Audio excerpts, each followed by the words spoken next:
Once, a lifetime ago it seems, I declared a great crusade to clear the forests of Caliban of the beasts, and that was a worthy aim. I see now that I was merely emulating a greater man's dream, that of my father, the Emperor. You have all been chosen to become part of the greatest warrior order the galaxy has ever seen. You will be stronger, faster, and more deadly than ever before. You will fight in wars beyond counting, and you will kill the enemies of mankind on worlds far distant from our beloved home of Caliban. But we will do these things willingly, for we are men of honor and courage, men who know what it is to have a duty that transcends personal concerns. Each of you was once a knight, a warrior, and a hero. But now you are far more than that. From this day forth, you will forget your past life. From this day forth, you are a warrior of the Legion. Nothing else is of consequence. The Legion is all that matters. We are the First Legion, the honored, the sons of the Lion. And we will not be marching to war without a name that strikes terror into the hearts of our enemies. As our legends spoke of the great heroes who held back the monsters of our distant past, so too shall we hold back the enemies of the Imperium as we set off into the great void to fight in the name of the Emperor. We shall be the Dark Angels. Lion L. Johnson, the first, the Lion, the son of the forest, the Dark Angel. It's a story that speaks of war, of duty, of shame, of secrets. A tale whose inspiration comes from our own history. Lionel Johnson was an English poet born in the 19th century. He was a contemporary of Oscar Wilde and most known for his famous work, The Dark Angel. And it's a poem that speaks of shame, of secrecy. It relates to Lionel's own life, where he lived in a time where perhaps who he was not allowed by law. And he speaks of this deep shame he feels within himself and how he has to keep it from the powers that be. It was also rooted in his own belief system. He was a very strong believer in Catholicism, and he found that he could not reconcile his own identity within and also his belief in God. The poem itself, The Dark Angel, really speaks to his own inner turmoil with this journey and his identity and reconciling both of them together, but yet it also speaks of how he can find a path of redemption and acceptance as well within. It's something that follows the Dark Angel story very closely, even the Lion himself, who struggles with these same feelings of shame and regret that will follow him even into the modern timeline of Warhammer. The Dark Angels also take inspiration from the Watchers, or also known as the Grigori. This is from the Book of Enoch, and it speaks to how these lesser angels, these angels of God, which are assigned to be the Watchers, watching humanity, and they defy his will and end up marrying humans on Earth, which in a way they share information that humanity was never supposed to learn. And even in the Lion story, we find the theme of the Watchers in the dark, that take on an almost advisory role, but yet also feel the need to intervene and perhaps alter the will of the entire universe. But the Lion story begins all the way in the 31st millennium. Humanity is scattered across the stars. We are separated and divided by history, and the previous fall during the Age of Strife. A child awakens to find himself in the depths of a near lightless forest. He knows nothing of his origins. He has no concept of what is before. He does not even know his own name. His environment would later be called a death world, as the forests of Caliban are filled with venomous plants and horrific mutated deadly beasts. Creatures that haunt the psyche of human nightmares. The child learns quickly to survive on his own. Many times he's attacked, and has to fight and slay these creatures with his bare hands. He has to gather from the forest to learn which foods he can consume and which ones make him feel ill. His mind is turned into that of a hunter, as if he had become one of the beasts himself. He is always on alert. He never knows true rest, allowing himself only the luxury of small periods of sleep, clutching homemade weapons tight to his chest, preparing for another deadly attack that could come at any moment. He begins to grow as a disheveled creature, his hair long, his body covered in filth, until after a decade inside the deadly forests, he sees for the first time humans. His mind is puzzled. They look just like him.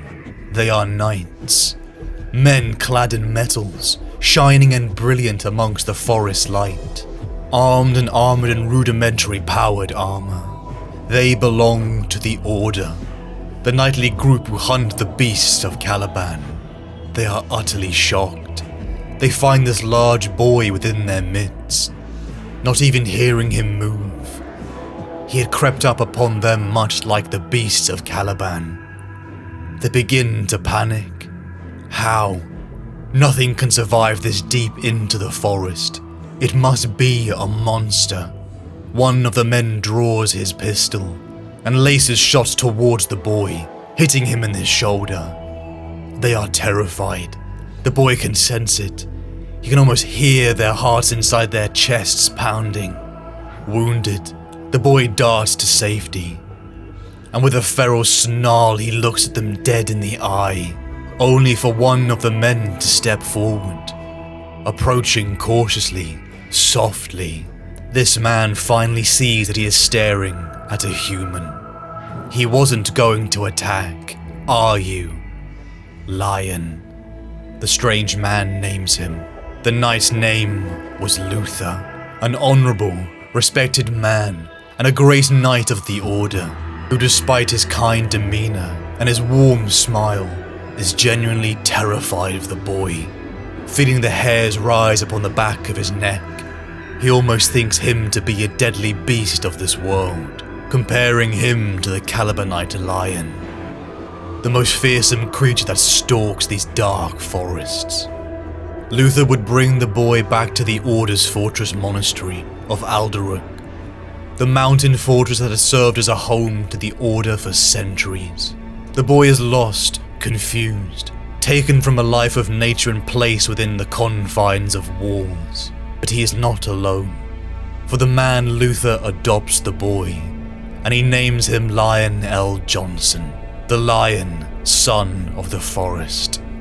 Luther, finding within his own tragic life the loss of his wife and young child, a replacement within this boy, something to fill the void within his own heart. He will be his son, and he will be his brother, and he will guide him in all the ways of the Order. He will give him everything he can, for even the man Luther can see that this enormous boy is special. Surrounded by humans truly for the first time, the lion finds that he is clearly not just an ordinary man. He is significantly taller, stronger, and smarter than even the most exceptional knights, such as Luther, and the rate of his growth is exceptional. His speed of learning is incredible. Even Luther can see the intelligence behind those deep emerald eyes. Even if the boy did not speak for his first year inside the walls of Aldoruk, he was almost more of an observer, not quite able to shake out of that hunter mindset, never quite able to relax and feel he is in safety, never quite able to sleep.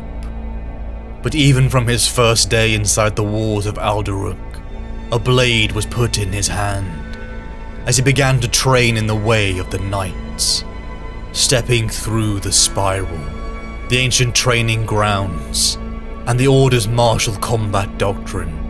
learning the ways of a duelist to a level beyond even mortal men. A day and night cycle of combat and study, until finally the lion was ready to begin his first hunt.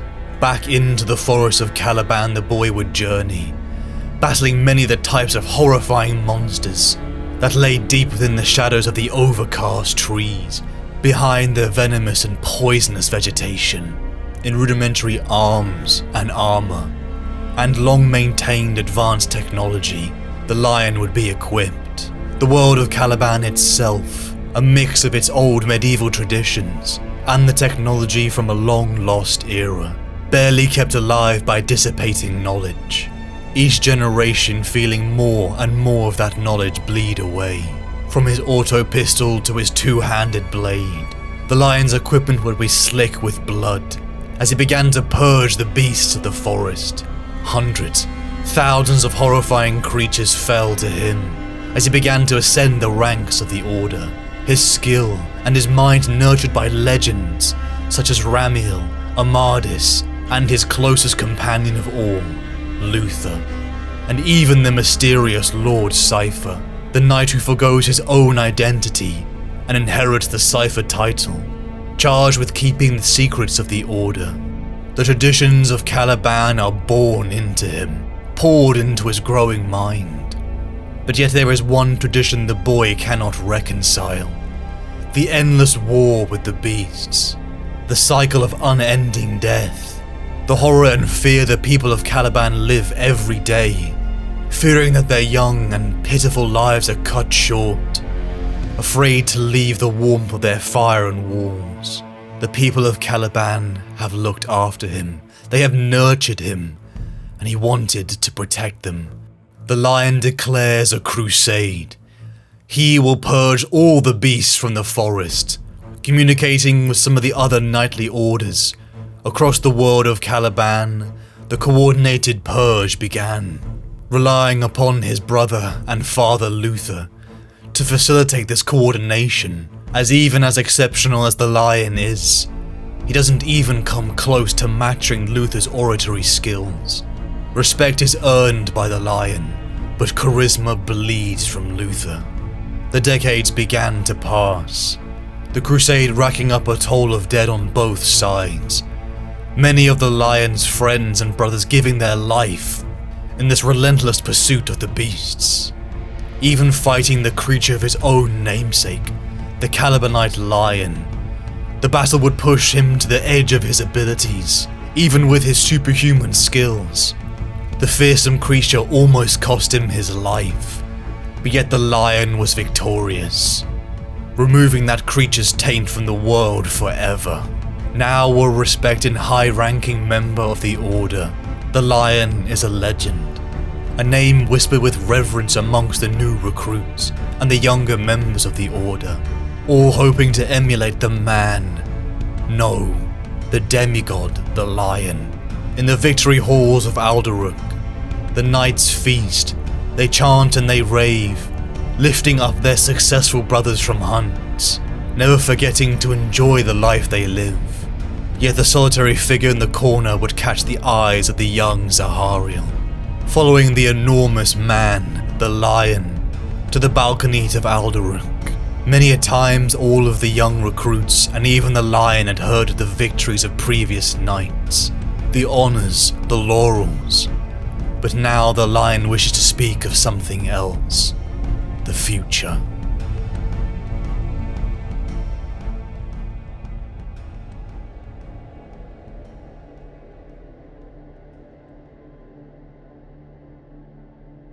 It is good to look up at the stars, said the lion, finally breaking his long silence.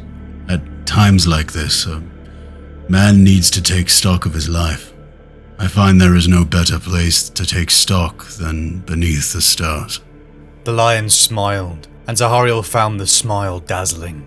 It was clear that the lion was trying to put him at ease, but Zahariel found it almost impossible to talk to him, as though he was any other man.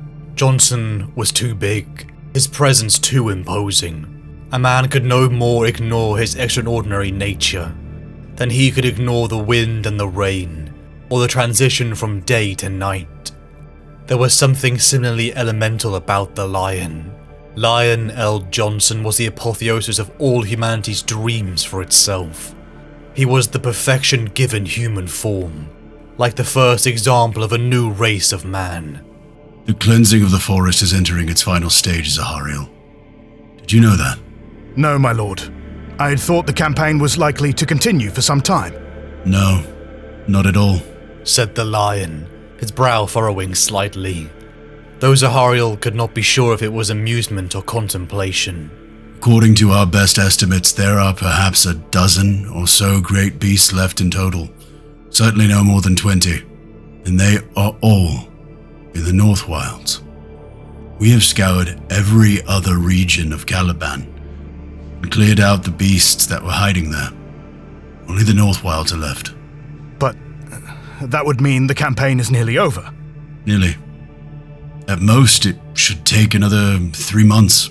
Incidentally, you realize Amodis has asked that you be recorded in the annals of the Order as having assisted in slaying one of the last of them. A fearsome creature as well, from all accounts. Though Amodis killed it, you should be proud of your actions in the fight. You saved the lives of many of your brothers. Not all of them, said Zahariel, remembering Palion's screams as the beast tore him apart. I couldn't save them all. That is something every warrior must get used to. No matter how skillfully you lead your warriors, some of them will die.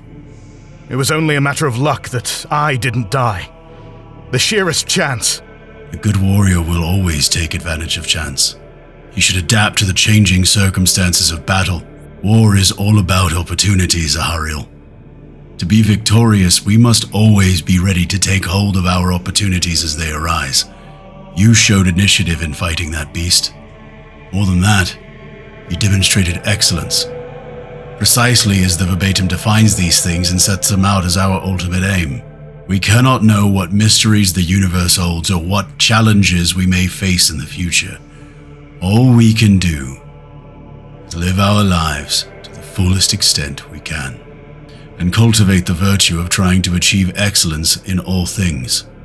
When we go to war, it should be as master warriors. When we make peace, we should be equally adept. It is not good for human beings to accept second best. Our lives are short. We should make merit of them while we can.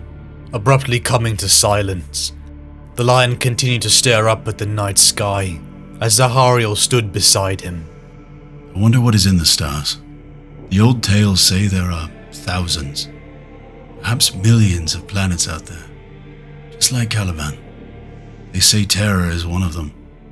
It is strange, don't you think, that every child born of Caliban knows the name Terra? We count it as the source and wellspring of our culture, but if the tales are true, it has been thousands of years since we had contact with that source.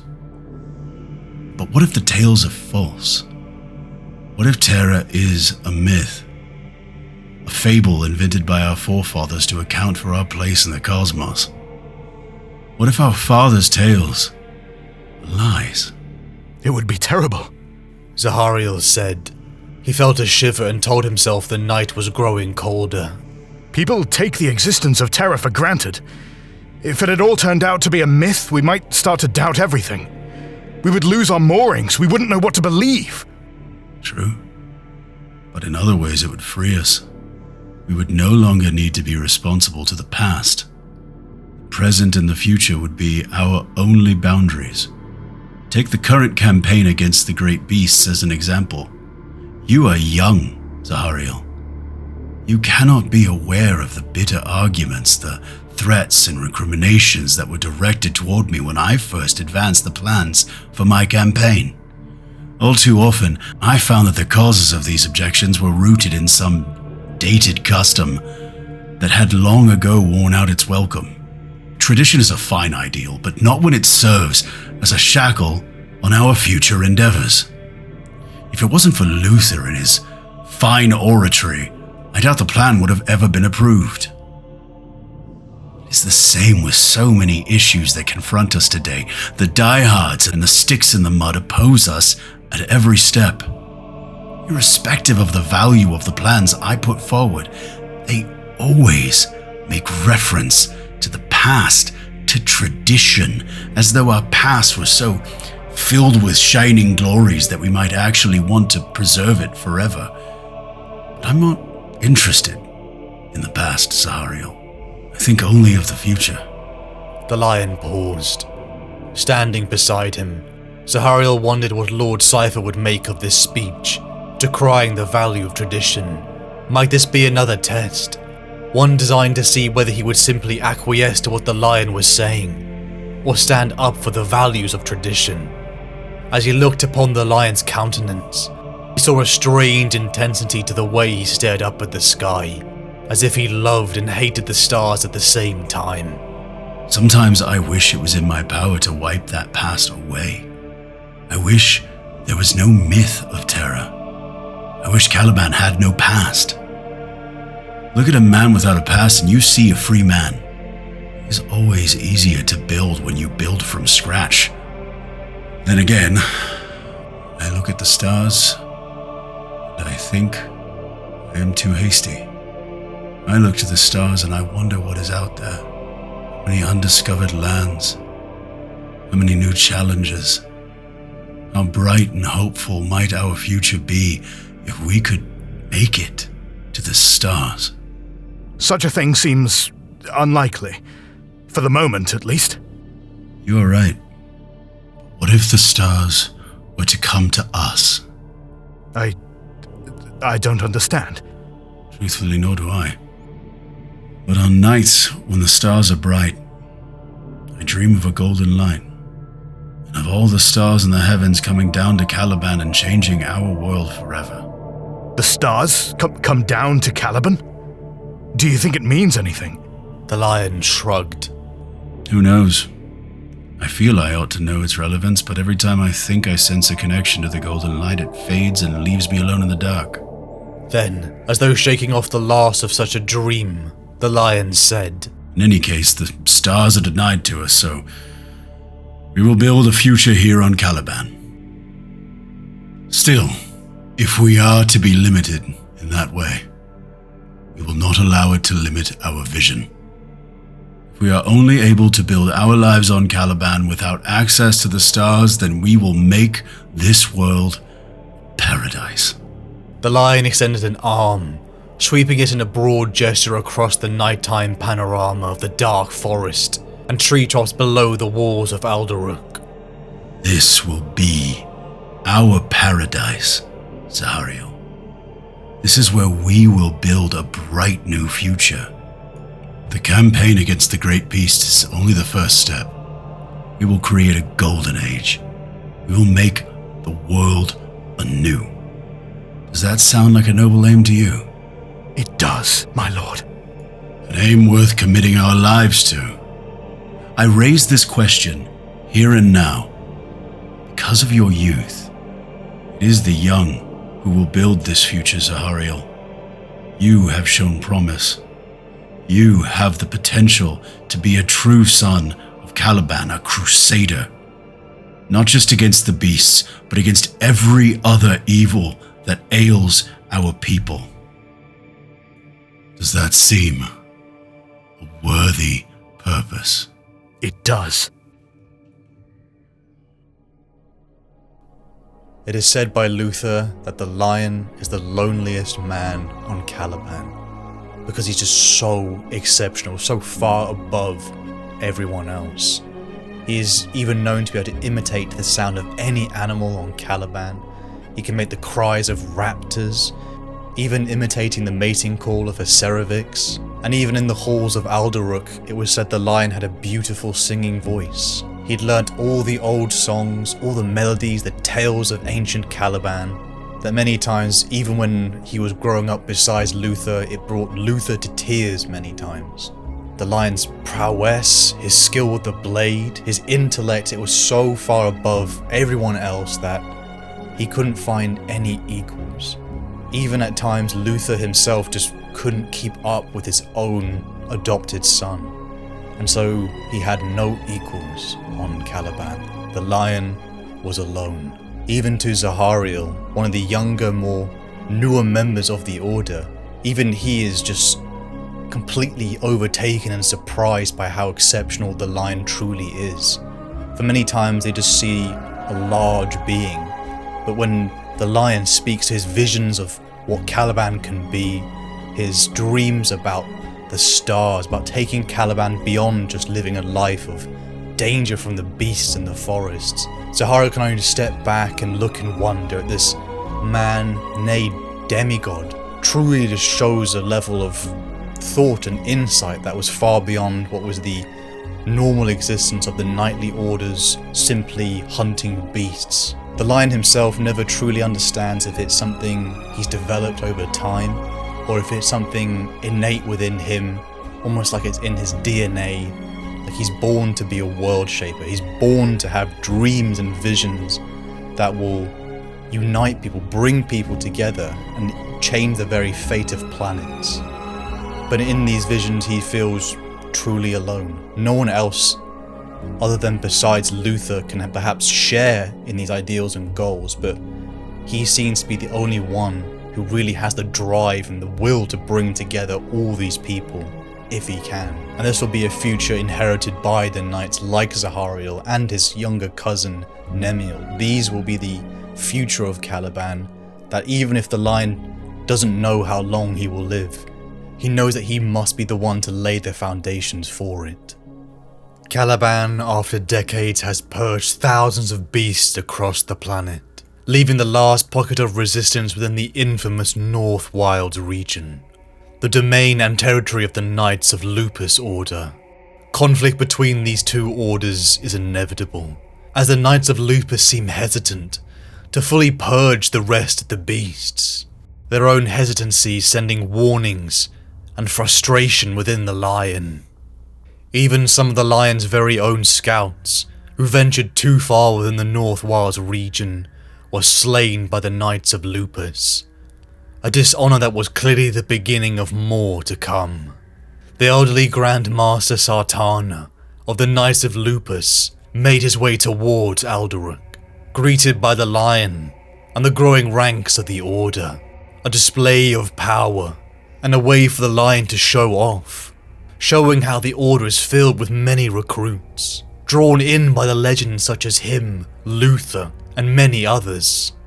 Master Sartana chastises the lion, declaring that he has gone against previous promises, and that he has clearly laid down the foundations for this conflict.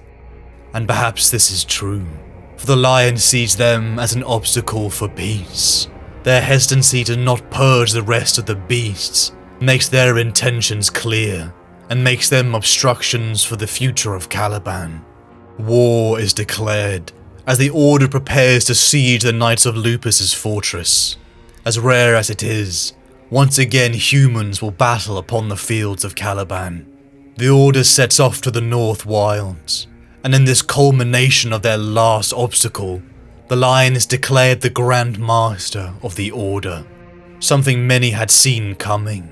But perhaps in another age, it may have been others like Amadis or Luther, but the demigod figure that was the lion, it left no one unsure that he was worthy. He, the architect of the Crusade to purge the beasts. It was clear they were all following this man's will, and they followed it with zealotry. The Order and its knights, such as Zahariel and his cousin Nemiel, and thousands of others prepared to kill men. Many within the ranks of the Order had only ever hunted the beasts, and now they hunted their own species for the first time. Outside the walls of the Knights of Lupus's fortress, the mud is thick, the rain is heavy, and in their council meeting the lion prepares his plan. He knows he will be a target, and uses himself as a distraction, so that Luther may take the main force to charge the gate. Luther protests, stating that if he was to fight and die, that it would be by his brother's side. No matter if they had lost everything, the brothers would always have each other. They had fought the beast together, and Luther would be remiss for he was not there to protect his brother, even as superhuman as he was. The siege began in flame and smoke. The Knights of the Order began their assault. Siege towers were pushed with a heavy heave from men, whilst the catapult rained down fire. Upon the walls and the gates they began to cut down the Knights of Lupus, in brutal hand-to-hand combat. The sensation of fighting men, one that seemed to even horrify the men of the Order, such as Zahariel and Nemiel. The Lion's men began to overwhelm their enemy, until the dark truth was revealed upon the field of battle. The Knights of Lupus unleashed tamed beasts from their own armory. The act itself a heretical betrayal of the knightly order vows that many had taken. The Lion felt his blood sing with heat. The very beasts who had attacked the people of Caliban, now within the ranks of those who were meant to cut them down, those who were meant to protect the people. The Lion pushed on from his distraction force, charging at the beasts, and for the first time many within the Order saw the Lion fight up close. Many now truly taking in the size of him, how deadly he was, his skill with the blade, how far beyond human he truly was. It would cost many lives, but the Lion, Luther, Zahariel and Nemiel, and the Knights of the Order annihilated the Knights of Lupus. And in the ashes of their victory, the Lion demanded the fealty of the other orders, uniting them into one, a knightly force that would cover the entire planet. But to the shock of many, he did not order the destruction of the Knights of Lupus's hold. Orders came from the Lion to keep their library intact, one that brought a questioning look from many of them, others believing the knowledge within to be heretical. But as the Order had taught him, the Lion did not destroy secrets. The contents of the library were transported back to Aldoruk.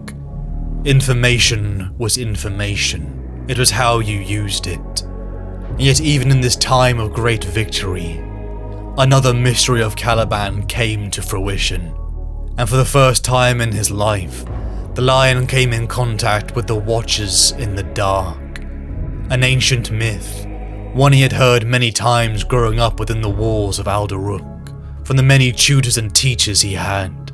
Suspected ancient Xenos, who masked their true form and appeared as small robed humanoids. Their goals were mysterious, and even to be within their presence it unnerved even him. But yet there was something intrinsic within them, something that tied them to Caliban itself, something the Lion kept to himself, not even telling his own father Luther of their interactions. The Lion and the Order had finally purged the beasts on Caliban. It was a time for celebration. The people felt relief. They could leave their homes, leave the safety of their walls. They lived in a time of peace. The Lion led a victory march from Aldoruk, from the old veterans of the Order to the young, carrying the banners proudly. It was an honouring of a legacy of thousands upon thousands of years of conflict. A war finally won, until like a vision he had seen in a dream, the Lion saw a Calibanite eagle.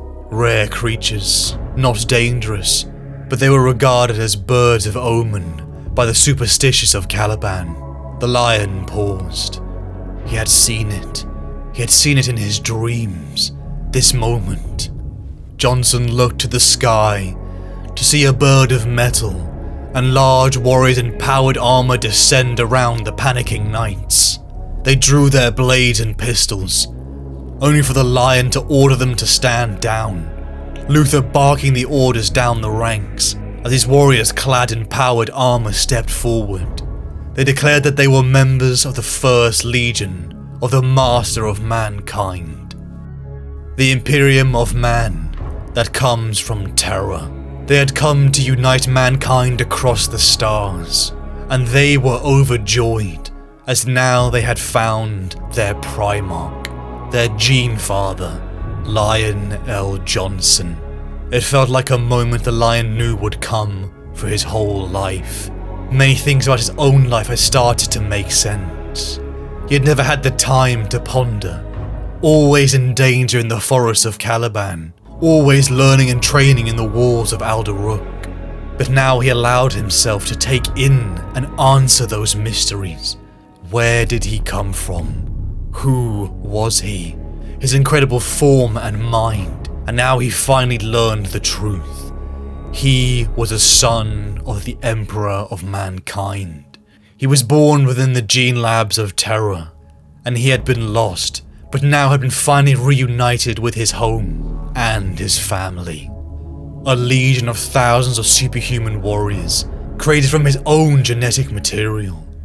A galaxy-spanning empire, created from his father, and a mission to conquer the stars. The Lion's life changed forever. Despite him and this emperor, his father, seeming so aligned on so many things, he still found it hard to get used to. The idea of having a true father. Even within his own heart, Luther had felt more like an older brother, for the Lion had never found it truly easy to bond with people.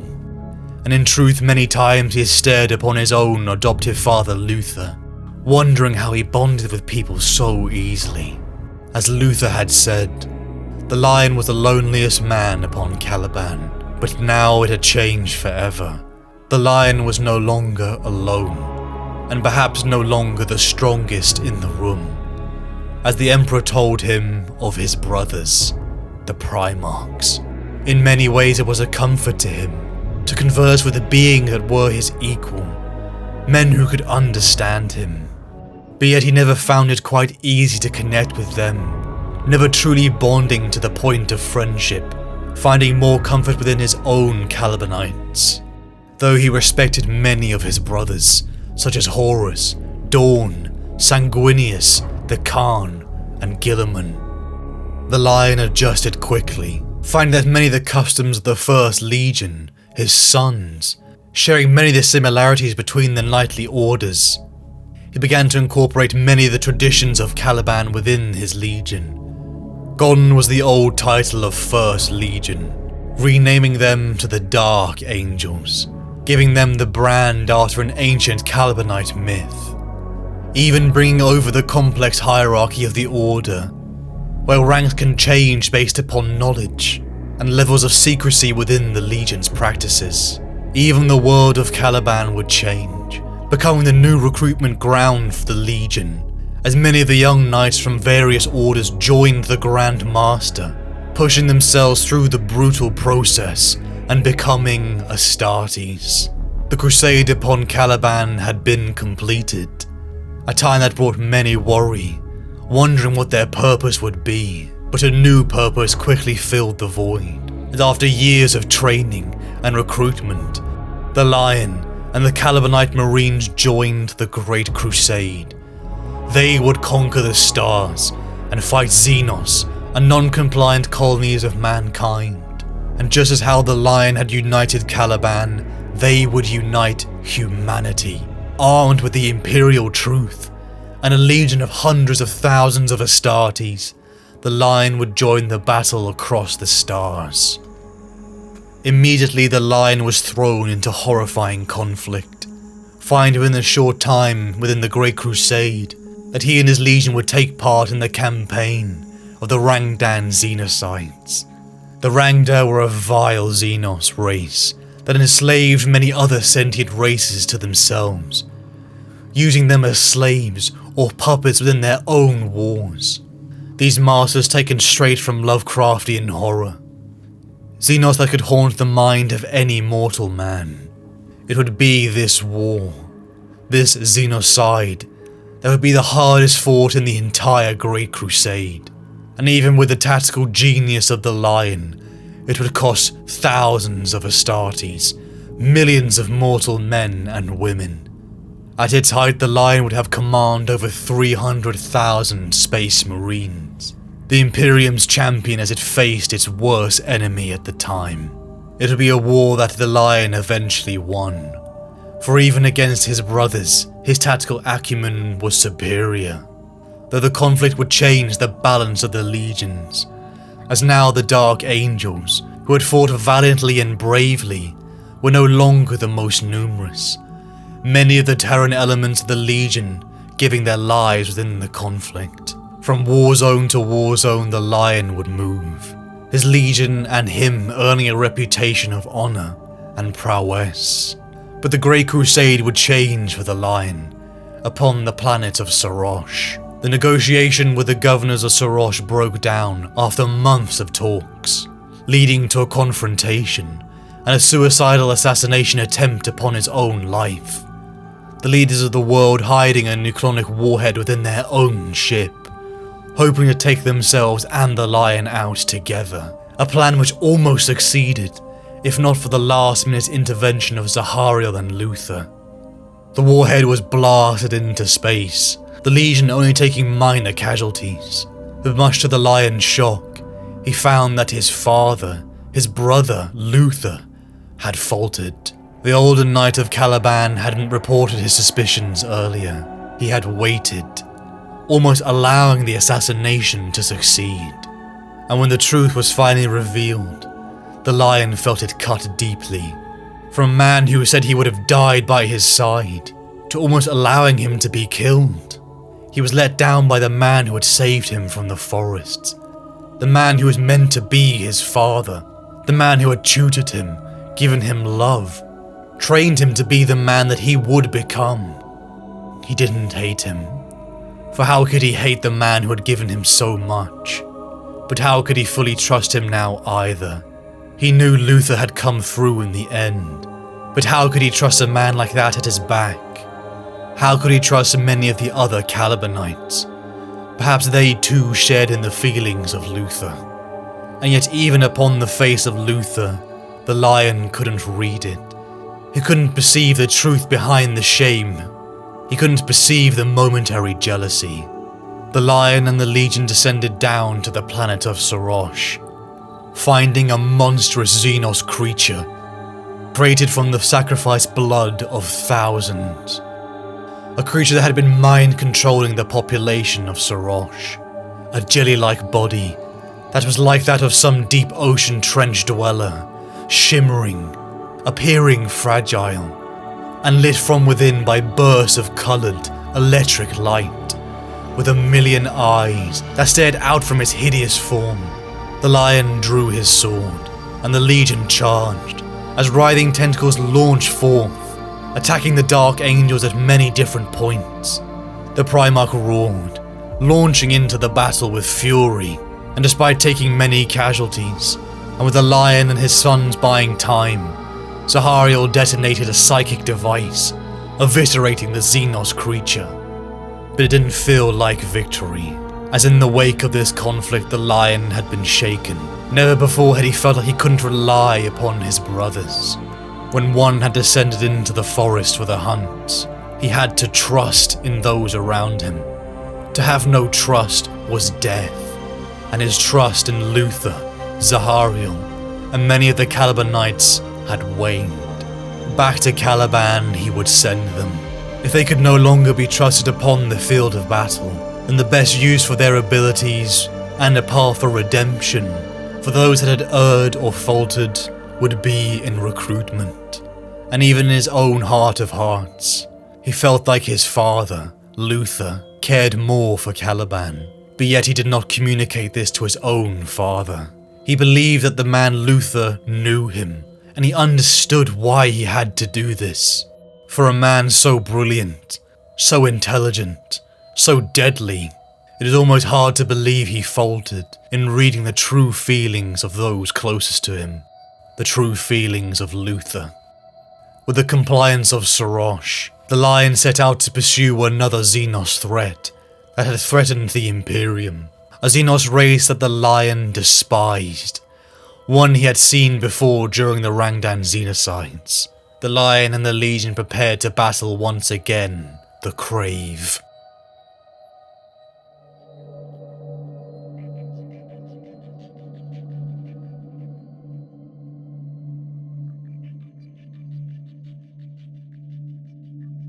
The Lion frowned as he stepped off, boots crunching on glass. He had hunted quarry by touch and smell alone, and had been stalked through the lightless defiles knowing the sound of a single breath would be his end. You are a less patient hunter than I. He drew the lion's sword, slowly, thrumming the activation rune worked into the grip as it came free, bathing 20 square meters of hangar deck in coolly energized light. The Khrave host stood exposed where she had been waiting for him, on the flight deck. Her hair was the color of ominous flame, her black eyes drinking in the glow of the lion's sword. Yet for all her supernatural features, it was her posture that struck him as most uncanny, lacking the subconscious cower that betrayed even the bravest men when confronted by a Primarch of the Legiones Astartes. She stood straight-backed and haughty, jaw upturned as though she looked up because she chose to, rather than because the 1.5 meter difference in height between them meant that she had to. Did you believe you could hide? I am the Angel of Darkness. Lionel Johnson, she said in a voice like grinding glass. You grace me with your presence at last. The lion dipped his head. The Imperium would never acknowledge this foe, or know the cause of their annihilation from history, and so it was only just that the lion salute a worthy adversary before the end. Savine. The woman bared black-veined teeth. You know her name? Did she imagine that I did not? Is that the petty resentment that weakened her mind to you? No one is admitted aboard my ship without my approval. Nothing transpires here without my knowledge. I keep no secrets that cannot suffer scrutiny. Malcador knows this as well as I. I requested Savine. The Khrave host swayed as though struck. Savine has suffered for her shortcomings. As soon will you. I have already slain one of your kind. Your arrogance in facing me is deeply misjudged. He was young, barely 6 times older than your race. You speak to me of arrogance while failing to recognize the strength in front of you. Tell me your true name, Xenos. I alone will recognize it after your demise. It is beyond your ability to pronounce or comprehend. Savine will suffice. She would have enjoyed this moment if she were still here. The lion looked up. The Khrave host hovered a meter above him. She dropped with a laugh, sinking her claws into his scalp. The docking bay disappeared. It was still there, after a fashion. A reflection glimpsed through the smoke, vanishing with every shift of the wind. The fire gutted to embers, the shadows stretching up like tall trees, like bars. The hard bangs of Tregane's bolt were echoes through the vastness of a forest at dawn. This is Caliban. This is your mind, said Savine. She looked around, feigning interest of the remembrances whose skin she wore. In this place of the mind, her appearance was almost human. Dark veins withdrawn, pupils shrunken, only a faint luminosity of the skin that was in tune with the unreality of her surroundings. What a drab and flavorless place it is, too. A mind like this has no right to exist. You, your brothers, your sons, you sicken me. The lion struck with his sword, only to find his hand empty. Fingers uncurled from their grip as Savine laughed. All your prowess, all your gene-wrought strength, it is worth nothing here. In here, I am... The words became an airless choke, as the lion lifted her by the throat. Her eyes bulged, her feet kicking futilely as she scratched at his forearms. The leaves of the shadow forest rustling and wavering as she did so, but no relief or rescue broke through. The reality that the Primarch had constructed. The lion was the master of all his domains. You have dived willingly into a Primarch's mind, and for that hubris alone, you deserve this failure. He squeezed tighter. The hands around her throat were metaphorical, the assault mental, the psychological equivalent of a covering of a candle with a jar. Only his flame fed off the energies of the ether rather than air. The air was thick with smoke, tainted with the harsh odors of burnt metal and solder. Hundreds of fires of various sizes, and severity burned over the familiar. It grievously mauled the topography of the docking bay. The lion shifted position, his body telling him he had been immobile for longer than his recollection of the events could account for. Savine's body limply fell from his shoulder. She landed with the grace of a corpse. Tregane approached, and he looked at Savine. Then he looked up at his Primarch. The lion gave a nod. She is dead. May I be the first to congratulate you on your recent victory. Once again, the Emperor received the lion within the staterooms aboard his flagship. The glorious suit of golden chambers elevated his imperial majesties to the point of inconsequentiality. So rich were they, so sumptuously appointed that, like the Emperor himself, it was difficult to form a distinct impression beyond a sense of humbling and of awe. Once again, the lion recalled little of the antechamber and the grand processionals that had preceded his passage.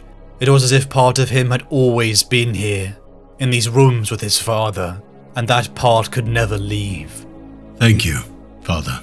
You were not the first of my sons to reclaim a place at my side, but your tally of victories is second to no other. Even Horus looks upon them with envy. Horus inspires. Magnus enlightens. Lorgar illuminates.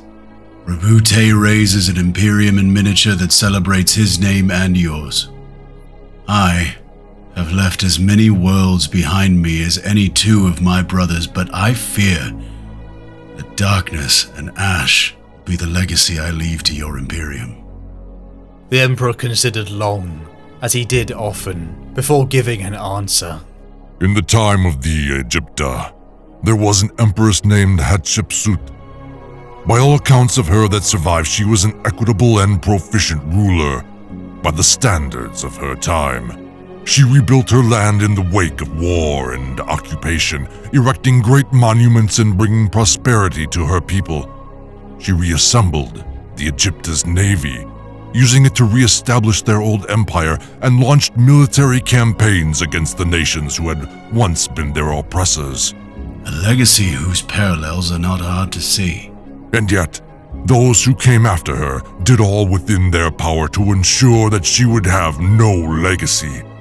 Her name was chiseled from every monument, her every deed and triumph stricken from public record. Even her body was removed from its royal tomb. Why, if her reign was so equitable? Because those who succeeded her desired it. Because sometimes what comes before is too troublesome to be paved over in rockcrete, to amend with a monument to compliance, or a golden aquila on an imperial flag. Sometimes it is enough only that it be destroyed, that no trace of it but darkness and ash be left to endure. And yet history still remembers this empress.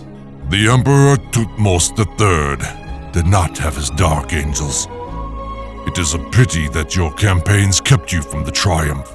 Your presence was missed by your brothers. Horus in particular spoke to me of his regret.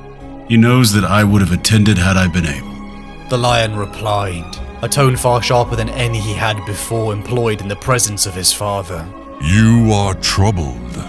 The Imperium celebrates, but its triumph is empty. The galaxy is not won because Horus has his great victory. Recall my words to you. Ulanor is just another victory. Then why the pageantry? Some men demand such pomp. They cannot accept the end of one era and the commencement of another without an occasion by which to mark it and give it meaning. Laurels must be given, honors and fair titles invented so that they may be bestowed upon favored generals. Some men need recognition. The shadows around the Emperor's throne deepened, but beneath the layers of obfuscation, deep within the myriad guises of that singularly unfathomable being, the Lion felt the Emperor behold his firstborn son. Some men do not.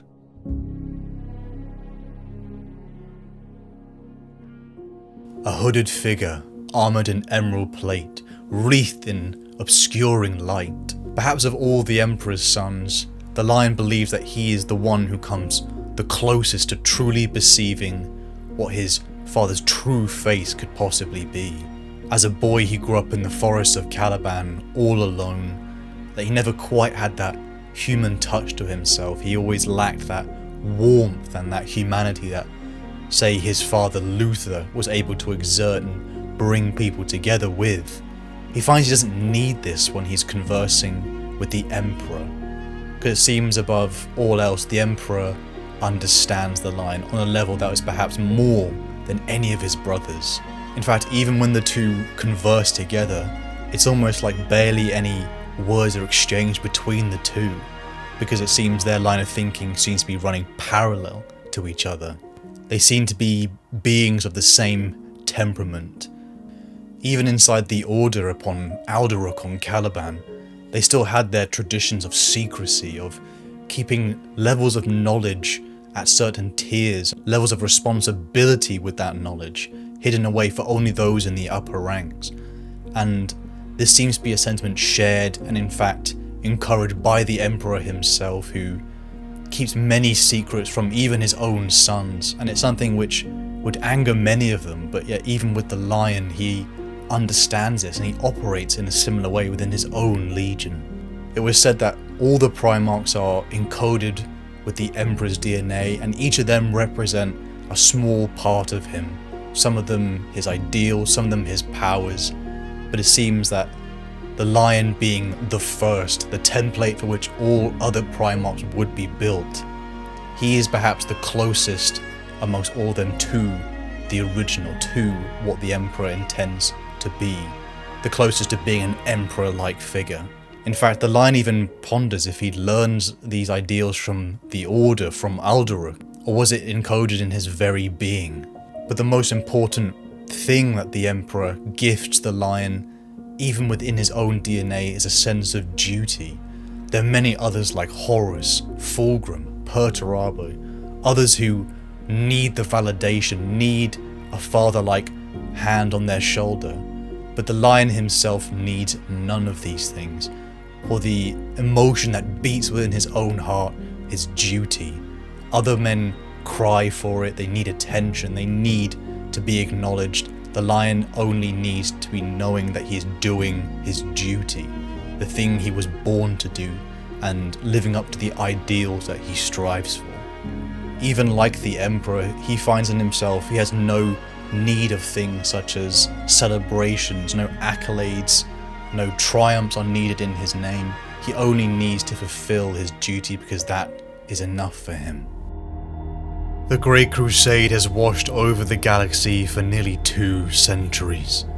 The Lion himself, having spent over a century at war, battling horrifying Xenos and non-compliant colonies of mankind across thousands upon thousands of worlds. But the Crusade was changing. There was an end almost in sight, the accumulation of this era of war, to be marked with a triumph upon the world of Ullanor. Something the Lion chose not to attend, as he continued his proclamation of the war across the stars, into the outer reaches of the galaxy, far from the light and influence of terror. In these far reaches, the Lion and the Dark Angels find themselves against a foe that they had fought once before inside the Rangdan Xenocides, the Khrave, Xenos whose true form resembled winged humanoid monstrosities. Creatures that remind the Lion of those he fought upon the forests of Caliban. The Lion finds his fleet infiltrated by a force of these Xenos who possess the ability to possess and infiltrate and control the minds of other life forms, and they begin to sow havoc. But it is something they find almost ineffectual, as through the secrecy of the Lion's Legion, They struggle to rip the secrets and knowledge from those who serve within these great fleets. The Lion gathers his men to him, and leads a purge throughout the vessel, able to find the Khrave, and the possessed humans because he, a master of secrets, knows every person permitted upon his ship, leaving him to deduce who the infiltrators were. One even tries to enter his own mind, placing him within a vision upon Caliban, but this Khrave underestimates a Primarch, one who is a master of such discipline in the material, is also a master of his own mind, allowing him to overpower and then throttle the Khrave to death. But in its attempts to scour secrets from the Lion's mind, it in turn has allowed the Lion to see its own, and now he knows where to find the creature's nest, the Ghoul Stars. A region of space whose reputation is of madness and death. The Lion genuinely loves his sons. He calls them his little brothers, to show that he believes them to be his equals. But because he loves them, he also maintains high expectations of them, and in his heart he understands that sometimes he must order them to their deaths, to conflicts he knows they will not return from. His sons too feel that bond, sensing within their Primarch true trust, something he values above all else, something that led to the compromise of Luther, and to why he cannot allow his father at his side. He trusts them to the degree that he allows them to make their own decisions, and he knows they will make the right choices even in his absence. Many other Terrans he had earned the loyalty of since those early days, but yet many of them are Calibanites, who had followed him from the knightly orders to the stars. Many of them feeling that bond with him, of wishing to return to Caliban, of feeling uncomfortable in these claustrophobic ceramite halls, wishing again to hear the sound and the smells of the Calibanite forests. But many will never return to Caliban, as their duty is to the Great Crusade, finding themselves in the hellish, unstable region named the Ghoul Stars. The Lion leads his men towards the heart of the Khrave's nest, finding the Autarch Thonar, a psychic weapon created in a war lost to time, the origin and creator of the Khrave. Johnson and his men battle this titanic creature, the Dark Angels deploying 20 Leviathan dreadnoughts into the battle, said to be an extremely rare maneuver that only a few legions could ever pull off. But such is the expertise and rare weapons gifted to the First Legion, the Template, the legion from which all others would be created, the Primarch from which all others would be moulded. Again the Lion finds his mind invaded, now by a creature infinitely worse and more powerful than before, and he finds that he is failing against the psychic might of this being, until his son Zahariel sacrifices himself by blowing up the Khrave nest with him inside, the backlash allowing the Lion a reprieve, as the beast reels from having lost so many of its own kind. The reprieve allows the Lion to slay the beast, and in turn protect humanity forever from its invasive, possessive, and predatory ways. It would be towards the tail end of the Great Crusade that Johnson, in a joint compliant action with the Space Wolves Legion and Leman Russ on the planet of Doolan, that he would find conflict not just with an enemy, but also with an ally. In ensuring compliance of this world, Johnson led an assault against the rebel leadership, cutting down the leader personally. It was then that Russ stormed into the Citadel, furious, as he had previously declared an oath to slay the leader himself, after the leader had given a slight to his honour. Russ, the ever hot-tempered, leapt at the Lion, beginning days of a duel between the two Primarchs that spanned across the Citadel grounds. The two demigods clashed at a speed beyond mortal sight, the fury of Russ meeting the anvil of the tempered and measured Lion, only for eventually Russ to begin laughing at the absurdity of it all. But this feeling was not shared by the Lion.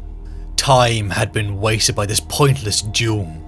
They were generals, first, not brothers, and he knocked his brother out cold, out of the frustration he felt. How could his brother treat war like a game? But yet this very duel would birth a tradition, one continued by the two legions that would continue even to the modern timeline. It would be at the tail end of these 2 centuries of war that Johnson would find the politics of the Imperium shifting. There had been rumours for many years that now he had seen come true.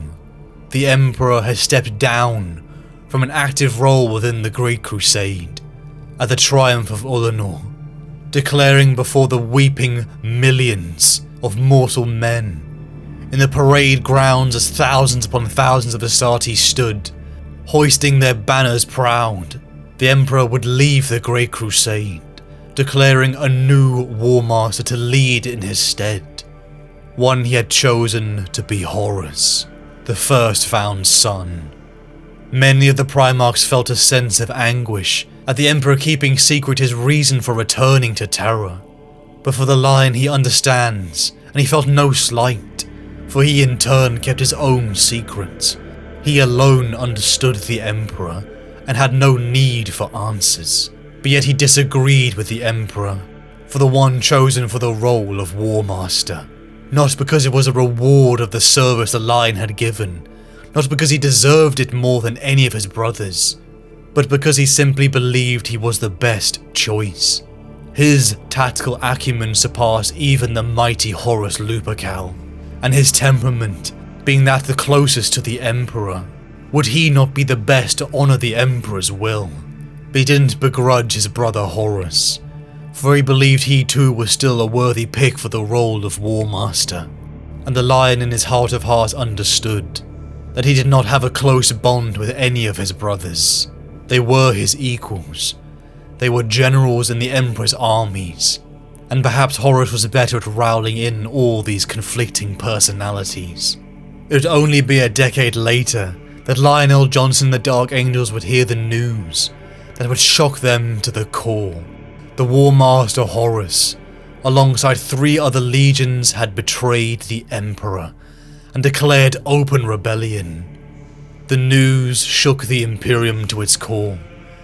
Even the Dark Angels didn't understand, and were even daunted at the prospect of fighting other Astartes.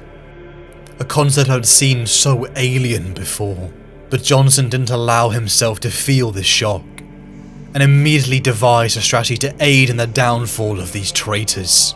It left him uneasy that he didn't understand the reasons behind this rebellion, and in his naivety he believed that the traitors could be brought back into the fold in some way, chastised perhaps.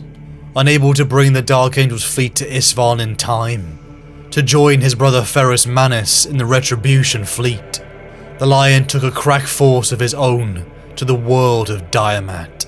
Accompanied by Nemiel, they secured the forges, and in turn the monstrous siegecraft the Lion knew Horus had ordered constructed decades ago. As soon as he had heard news of Horus's rebellion, he knew in his heart that all roads would lead to Terra, that if he could deny Horus resources for that campaign, it would be over before it even begun. In meeting with the planetary governor and the lead biologist of the Mechanicum, the Lion sensed that something was being kept from the Dark Angels.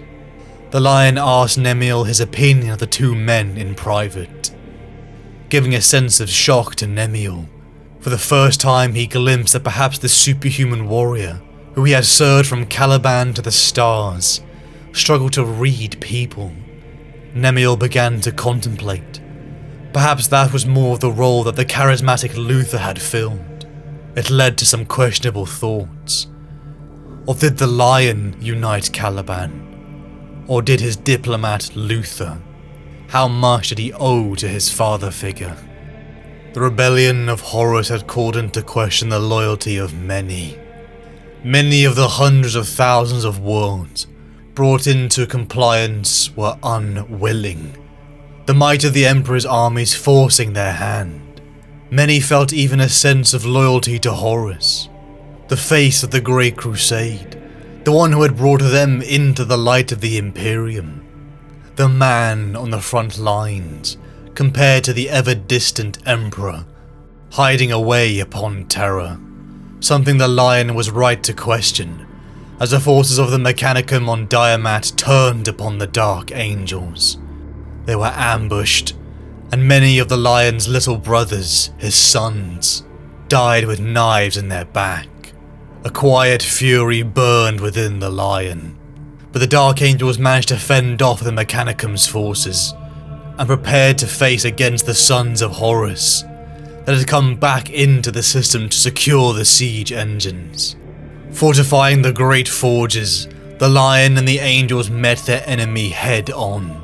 Men who had once been their friends, their brothers, they now had to hack down in an Astartes versus Astartes conflict. The Dark Angels were fighting their equal, but were outnumbered.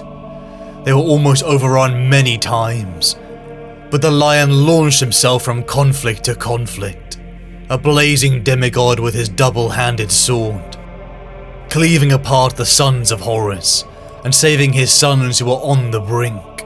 Each day they survived denied the enemy, until the Dark Angels even managed to partially activate the siege engines, obliterating the enemy's encampment and ending the siege. It would be in the wake of this conflict that the fleets of Perturabo, Primarch of the 4th Legion, found his way in the journey towards the Isfahan system. The Lion met his brother and began to converse, speaking of how Horus had clearly been the wrong pick for War Master. The Lion offered Perturabo the siege engines, to in turn be used against Horus, and to secure Perturabo's support in the role of the new War Master. Whilst in many ways the Lion felt this act of negotiation was beneath him, he knew that he was the best for the role of War Master. It had been his duty now to secure that position for the good of the Imperium, so he compromised in order to achieve that goal, something he would come to regret. In the wake of Diamat, the Lion regrouped with his legion, but quickly after warp storms began to ravage the galaxy, making travel across the warp incredibly difficult and dangerous. The Lion's line to information too was cut off. Something was becoming clear, that the nature of this war was different. It was as if the warp itself answered to the will of Horus. Conflicting reports began to arrive in constantly, adding to Johnson's distrustful nature, as he had no means to verify the truth. No way to decide which legion had chosen to be loyal and which had betrayed the Emperor, or which had chosen to take no sides. From what he could find, and from what he could verify, the Night Lord's Legion, the 8th, and Konrad Curze had begun attacking Imperial worlds throughout the Thramas sector. The Lion ordered the Dark Angels fleet towards them, to confront the 8th Legion, beginning the Thramas Crusade.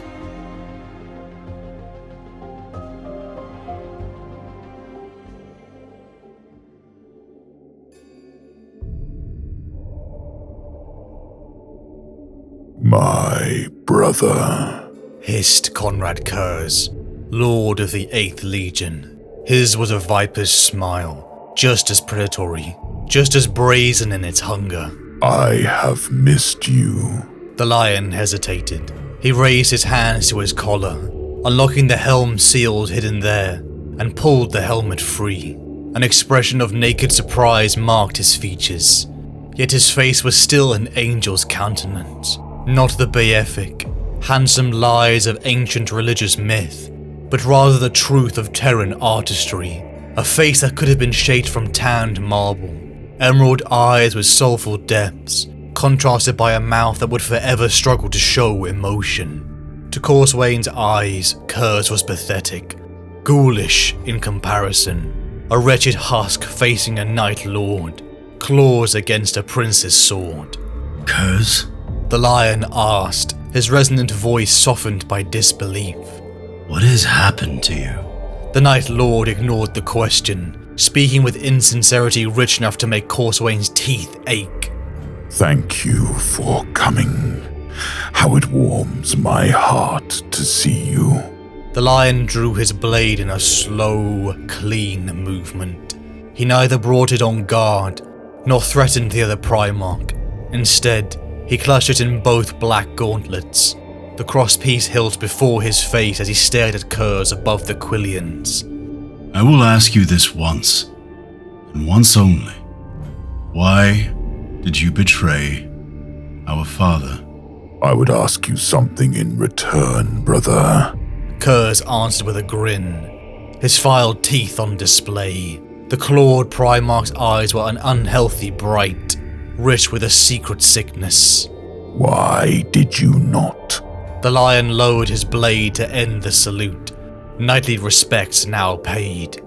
Our father has charged me to take your head back to Terra. Our father said nothing, for he hides within his dungeons, collecting the secrets of the universe and sharing them with no one.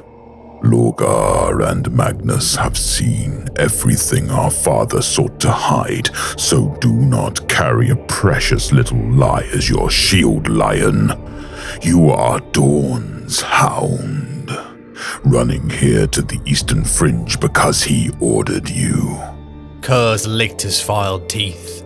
Come, brother. Let us at least do one another the service of being honest. I know Dawn. Here, the Night Lord gave his cadaverous smile again. He sent you to do that which he feared to try himself. I did not come to duel with words, Konrad. I came to end this crusade. The Night Lord shook his head, his pallid face grey in the weak moonlight. His lips were only the colour of his visage, and even they were a bloodless blue. Speak with me, brother. Listen. Reply in kind, and then decide if we must continue this war. You will not sway me with your traitor's tongue. Curze nodded, utterly unsurprised.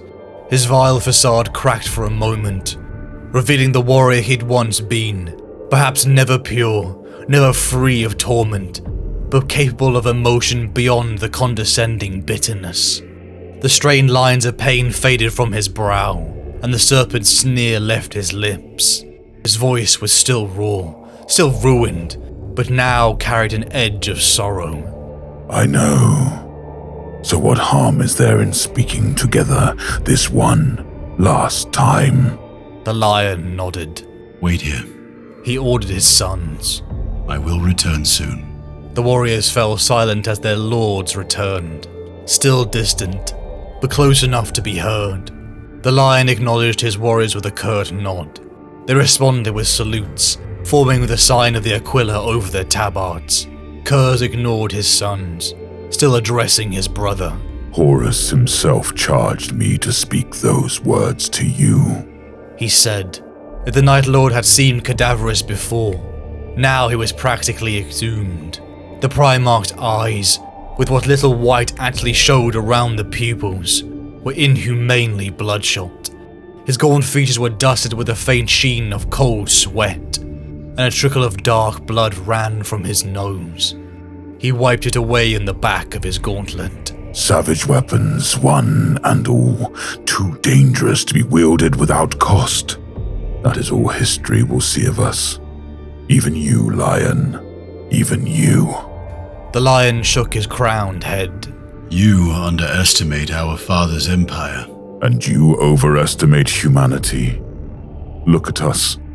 See how we've dueled for the last 2 years out here in the void. A crusade between 2 legions and countless worlds that is still only just beginning. You have chased me for 2 years, across 100 battlefields. And why do we meet now? Because I allow it. The lion conceded to that with a slight nod. You hide, like vermin fleeing the coming of dawn. Curze shrugged, the barest rise of one shoulder guard. You will never reach Terra in time to defend it, brother. The warp will not let you. The crusade will not let you. I will not let you. Do you think the archives of future generations will look upon you kindly for your absence? Curze paused in his diatribe, wiping away a fresh trickle of blood. Or will the human descendants of this Imperium look to your legend and whisper of doubt? Will they ask why you were not present to defend the throne world, and speak likely lies that perhaps the lion was not as loyal and true as the mighty, perfect Rogel Dawn? Perhaps the lion and his dark angels waited in the deepest reaches of space, watching, listening, and deciding to join the fight only when an obvious victor emerged. The Night Lord's eyes glinted again, with both amusement and sorrow. That is your fate, lion. That is your future. Forgive me, brother. Curze tilted his head. For what? Corswain was watching both Primarchs, yet still he never saw what happened. Such was the speed of the lion's movement.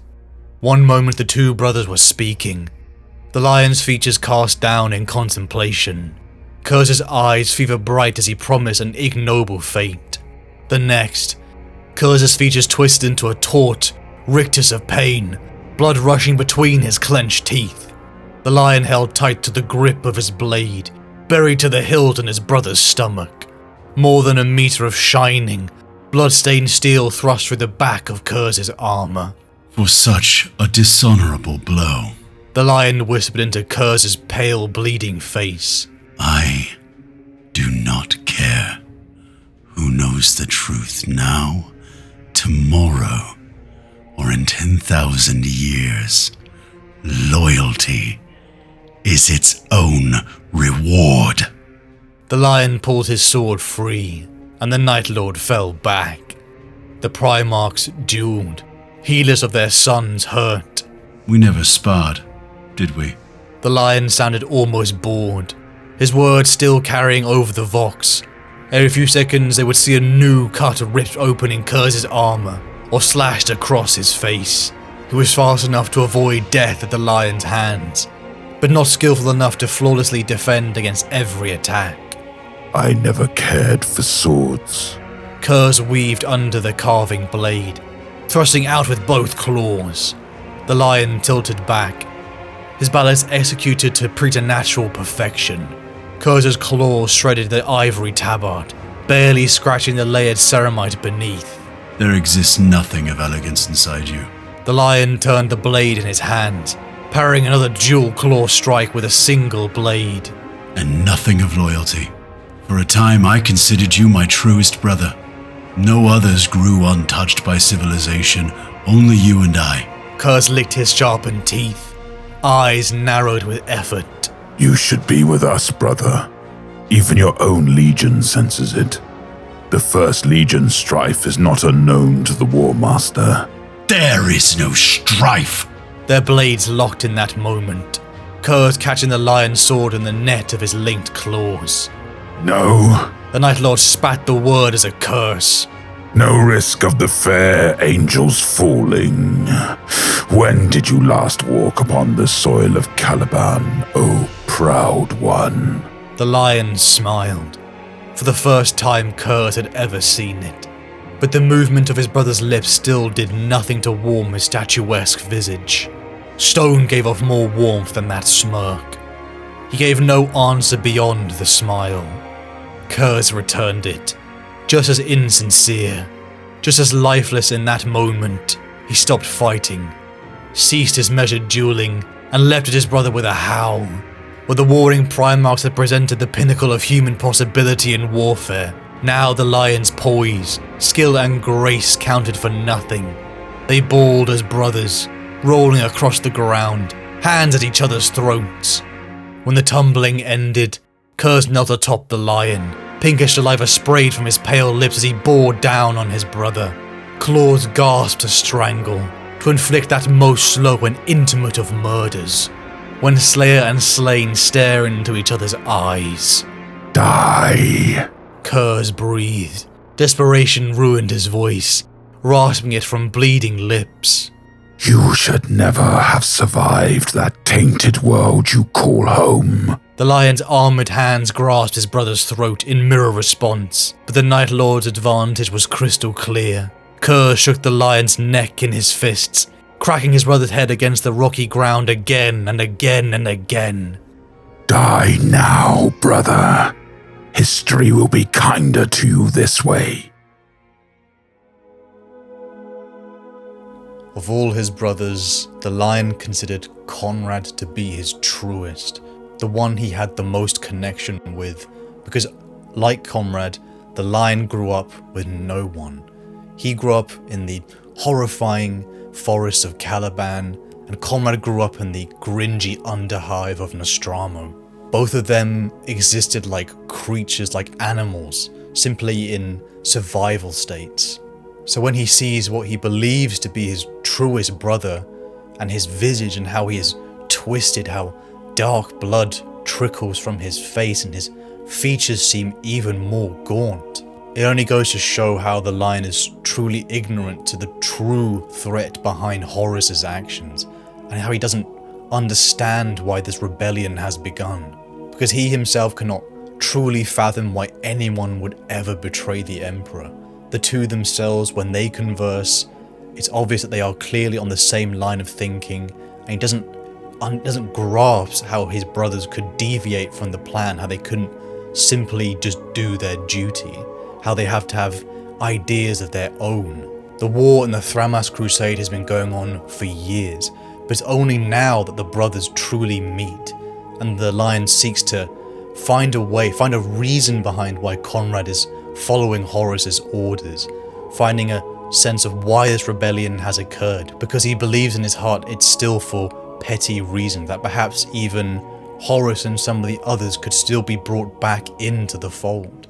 Konrad conveys to him in private how the Emperor is a tyrant. He's been hiding the truth about the warp from all of them. He's a liar. He secretly plans to turn himself into a god, to build an empire to worship him. And it's something the lion immediately gives no thought, no credence to that belief, because he can't reconcile that the Emperor would ever think along these lines, let alone him, who, being the firstborn Primarch, being the lion, he is the closest to the Emperor's thinking and sees no logic to this. He sees it as such an insult, such a desecration of the Emperor's will, and a rebellion of the Imperial truth, that he, in a moment, forgoes his honor and makes an unhonorable strike against his own brother. Two brothers roll around in the dirt as the galaxy burns. Konrad's words had pierced through the lion's heart, more so than he would ever admit.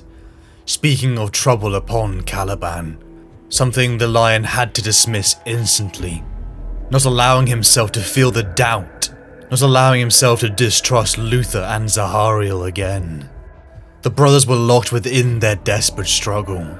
The lion, perhaps the greatest duelist amongst all of his brothers, but Curze, through raw savagery and madness, managed to overpower his brother, slicing the lion's neck, almost throttling the life from him. But before the lion could be slain, he was saved by the intervention of Corswain, his loyal son. Each of the Primarchs is dragged back by their own sons, their bodies in ruin and cursing at each other as the drop pods like tears of fire began to fall to Sagwalsa. Once again, the 8th and 1st Legion would try to rip each other apart. The Thramas Crusade raged on, though neither side could seem to pin down the other. Each attempt to battle, ambush or counter-offense was slowed down due to the tides of the warp, the very maelstrom that was shielding the Dark Angels from the light and information of terror. Healing from his wounds from Curze, the lion found himself in a state of paranoia. He does not know who he can trust. Horus has declared a rebellion, but yet he avoids the lion in open combat, even trying to recruit him. He has heard whisperings of Istvan III and Istvan V massacres, but he's unsure of which side is telling the truth, or which legion is truly still loyal, traitor, or acting independently. He lacks answers, and the frustration gets to him. But most of all, he is frustrated with himself for having read people and his brothers so wrong. The only thing he can trust is his legion, so the Dark Angels are on their own. It is as he and his flagship drift through the Thramas sector that the Lion finds himself being tailed, but in a manner that shows a level of precision beyond what navigators could achieve. The Lion prepared for an ambush for the vessel that had been chasing them, and upon seeing that it belonged to the 8th Legion, prepared for combat. But before the battle began, the ship began to ripple and folded in upon itself, consumed by the tides of the warp. A storm flared from the corpse of the ship as alarms rang out. They had been boarded, but by something not human or Xenos. Creatures of flame began to twist and manifest throughout the ship, attacking the Lion and the Dark Angels, who find to their horror that their weapons were proving almost ineffectual, until Brother Asmodeus, moments away from death, used his psychic powers. The powers of the warp were potent and eviscerated the creature, but in turn Asmodeus broke the Edict of Nicaea, the ban upon psychic powers declared by the Emperor shortly after Horus's crowning of War Master. Brother Redemptor Nemiel immediately ordered censure. As a Redemptor and executor of the Emperor's will within the Legion, he is shocked to only find a glint reflected in his Primarch's eye. Johnson in part agrees with the censure, but he saw the effectiveness of the psychic powers, and it became clear they will all die unless they unleash this power against their enemy. They must free the Psykers within the Legion, free them from the bounds of the Edict of Nicaea. Nemiel challenged the Lion, looking his Primarch in the eye, and tells him he won't follow his orders, even as his body shakes with the effort alone of defying his Primarch. Johnson became furious to be defied by one of his own men, the ones he should always have trust in, and let alone Nemiel, who has followed him from the knightly orders of Caliban to now. It made his blood boil, and in the flash of an eye, he obliterated Nemiel's head in one punch. For a split second, the Lion felt a sense of satisfaction. He removed an obstacle, but immediately his face dropped as he realizes what he has done. From what has usually been one of his greatest strengths, to act quickly and decisively, it is now shown to be a weakness, as in his anger and years of building paranoia, he's let himself slip for but a moment and killed one of his own sons. The Dark Angels around him are shocked, but again Johnson doesn't even allow himself a moment of grief, a moment to reflect as they are under attack and need to act now. The librarians are given permission to break the Edict of Nicaea, and finally use their powers to purge the strange creatures from the ship, the ones in their own rationality they believe to be Nephilim, creatures the Lion had once seen in the forests of Caliban. After a furious battle, and the Nephilim corpses all piled up and melting away from the material universe, something emerged from a swirling maelstrom of all of the corpses. It looked like a giant, a nightmarish bird, at least 4 meters tall. It stood upright like a man, but its thin, twisted body was supported on legs of those like a hawk or eagle. It held a staff made of solidified flame, ever-changing in colour, a pair of wings, indecrescent feathers trailing from the ground. It had 2 heads on a long scaled neck, one like some grotesque vulture, the other serpentine, both crested with long multicoloured feathers that dripped red and blue droplets of fire. To even gaze upon it, it made all of the Dark Angels' head ache, their vision blur, their mind struggling to reconcile the thing they saw before them. From a twisted beak it began to speak to the Lion. You do not desire power, that much is plain. Your ambition is woefully stunted for one of your abilities. You are happy to let your brothers dwell in the light of your father's adoration. You even sacrifice your own to stay true to the memory of what once was.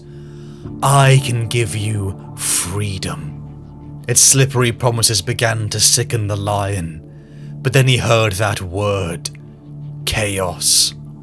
Something more than a concept, something beginning to solidify in his mind, as the nature of this war was becoming clear. The creature looked into his soul and saw that there was nothing he could offer him, for loyalty was its own reward. The lion was incorruptible. Together the lion and Corswain destroyed the creature they believed to be a Nephilah, the one called Kairos Fateweaver, banishing it away as it melted from the material universe. In the wake of their victory they continued upon their path, finding the planet of prodigious Ultima. Upon its surface, contingents from the Iron Hands and Death Guard battled, only halted as the words from the Vox were blared out. The world of prodigious Ultima is under the protection of Lion L. Johnson, of the 1st Legion, bringing a halt to both sides. The Lion called a parley, meeting with Captain Typhon of the Death Guard, and Captain Medora of the Iron Hands at the Mechanicum factory that the two forces were fighting over. The Lion trusted neither of them. The somewhat rogue intentions of Typhon, who clearly defied his Primarch, and Medora, who perhaps simply wished to claim whatever was inside the fortress factory for his own revenge for the Isfahan massacres. Within its chambers the Lion strode alone, seeing a boy, aged perhaps no more than 7 or 8 Terran years. He lay immobile on his side, eyes unblinking, as stiff as a corpse, but the Lion could hear the boy's heart beating, ever so slowly, and could smell sweat and urine on the air. A pipe extended from the boy's back, and another from the base of his skull, joining him with the mechanical array surrounding the warp engine. As soon as the Lion's eyes fell upon the boy, it sat up, moving jerkily like a badly controlled marionette. From the servitor boy's lips, it uttered the words, "I am T'Chulcha." The marionette was simply a conversive tool for the enormous engine housed within the facility. The Lion sensed immediately this device was dangerous, wondering if he should destroy it. But T'Chulcha told him he could not be destroyed, not in the material sense. T'Chulcha showed the Lion what he was capable of, and transported itself and the Primarch onto his flagship. The Lion now truly began to see what he believed the creature to be, a sentient warp drive device, a weapon that Typhon and Medora had both sought to claim for their own ends. Perhaps many of his brothers would have destroyed it, but such as with the library of the Knights of Lupus, the Lion saw the potential in weapons that strayed into the grey of morality. Johnson claimed the T'Chulcha engine for himself, but in a way never fully trusting it, as their conversations always unnerved him. The intention of the sentience behind the puppeted boy was unknown to him, but T'Chulcha was a tool that could pierce the ruin storms, one that could end this rebellion. With the T'Chulcha engine, the Lion returned to his fleet within the Thramas sector, finally ready to end the bitter conflict between the 1st and 8th Legion. Curze had slain many of his sons, and sapped his legion's strength, with the intention of weakening him enough to not be able to challenge the enemies of the Emperor. The Lion and his fleet ambushed the Night Lords, catching them completely off guard. Once again the brothers dueled, with the Lion bloodying Konrad and beating him to a pulp, not allowing himself to be overpowered this time. Avenging the deaths of his little brothers, the 8th Legion fleet was scattered, and the deranged creature that was Konrad Curze was captured, alongside much of the 8th Legion's leadership. But in the wake of this victory, the Night Haunter escaped to the bowels of the Lion's flagship. Once again the Lion became the hunter, just as he had upon Caliban, But for weeks the tracking skills of the Lion were matched by the elusiveness of the mad Night Haunter. The threat of the 8th and of Konrad was now minimal, so the Lion had to shift his focus.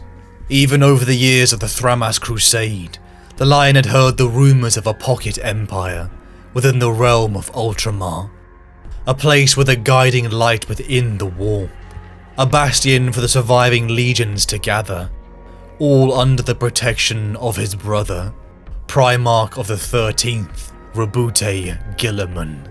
The Lion made his choice. Guilliman is a misguided fool at best, and a traitorous dog at worst. There will be no new emperor, only a lifetime of war. My brothers will bleed each other dry, contesting for eternity until there can be no victor. No, not even him. There is only the Emperor. None is worthy of inheriting that mantle. I will ensure the legionary Astartes destroy themselves before another matches their power upon Terra. Faced with the prospect of mutual annihilation, my brothers may come to terms. Horus will be forced to acknowledge the Emperor again, and Guilliman and the others will not usurp their true master. The Lion trusts none except his own. All he sees are two brothers in the ashes of rebellion, trying to replace his father. They will either be brought back into the fold or destroyed. Towards Ultramar and Macragge, the Lion storms his Dark Angels forward, ready to confront either a fool or a traitor, ready to confront Guilliman.